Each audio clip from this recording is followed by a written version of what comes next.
অন্য একজন দেশের বিতাড়িত প্রত্যাখ্যাত এক মহিলা প্রধানমন্ত্রী ছিলেন তিনি, তার ভরণ পোষণ ইত্যাদি কেন চলবে? এর কারণটা কি? না, আমি প্রথম সারির নিউজ চ্যানেল বা নিউজ পেপারে গত দুদিন আগেও পড়ছিলাম, সেখানে বলা হচ্ছে যে শেখ হাসিনার নামে অনেক মিথ্যা মামলা দেওয়া হয়েছে বাংলাদেশে। তো সেখানে যদি হাসিনাকে ফিরিয়ে দেওয়া হয় সেক্ষেত্রে তার একটা ক্ষতির সম্ভাবনা রয়েছে বা তার উপর একটা আক্রমণের সম্ভাবনা রয়েছে, সেই জন্য ভারত হয়তো আগলে রাখছে তাকে। তা আপনার ইন্টারেস্টটা কি হাসিনাকে রক্ষা করার? আপনার ইন্টারেস্টটা কি আমি এটা বুঝতে পারছি না। শেখ হাসিনা যেহেতু দীর্ঘদিন বাংলাদেশের প্রধানমন্ত্রী ছিলেন, ভারতের সঙ্গে সুসম্পর্ক ছিল, সে কারণে একটা তার মানে আপনি বলতে চাইছেন যে শেখ হাসিনা ভারতের কর্মচারী ছিলেন এবং এই মুহূর্তে আমাদের রাষ্ট্র চাইবে বা আমাদের সরকার চাইবে তার কর্মচারীকে নিরাপত্তা দিতে। এটা মানবিকতার দিক থেকে হয়তো। আপনি যখন শেখ হাসিনার নির্দেশে পুলিশ গুলি চালালো, তখন রিয়া গোপ বলে একটা 7 বছর বয়সী হিন্দু মেয়েকে স্নাইপার গুলি করে মারলো, যখন 1.5 সহস্রাধিক মানুষকে এই শেখ হাসিনা নামক মহিলা 20 দিনের মধ্যে গুলি করে মারলেন, তখন কি মানবিকতা কোথায় ছিল? তখন সে মানবিকতা কোথায় ছিল?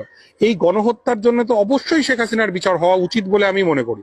তার বিচার বাংলাদেশের মানুষ করবেন কি করবেন না অন্য ব্যাপার, কিন্তু যদি আমাদের দেশের সরকার বা আমাদের রাষ্ট্র মনে করে যে শেখ হাসিনা তার পুরাতন ভৃত্য, দীর্ঘদিনের বিশ্বস্ত কর্মচারী এবং এখন মালিকের কর্তব্য যখন ভৃত্য বিপাকে পড়েছে তখন তাকে নিরাপত্তা দেওয়ার, আমি মনে করি সেইটা আমার দেশের জন্য এটা ভালো সিদ্ধান্ত নয়। শেখ হাসিনার যা হবে বা হবে না সেটা বাংলাদেশের জনগণ বুঝবেন।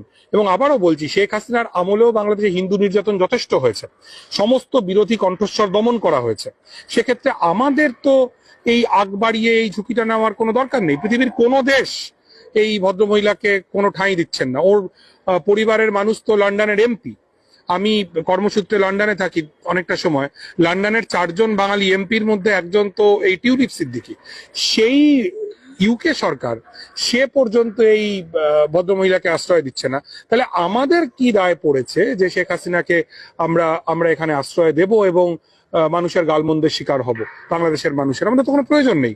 আমরা বাংলাদেশের মানুষের সঙ্গে তাদের যে সরকারই আসুক, ডান বাম মধ্যম যাই আসুক, আমরা তাদের সাথে একটা সুস্থ স্বাভাবিক সম্পর্ক নির্মাণ করব।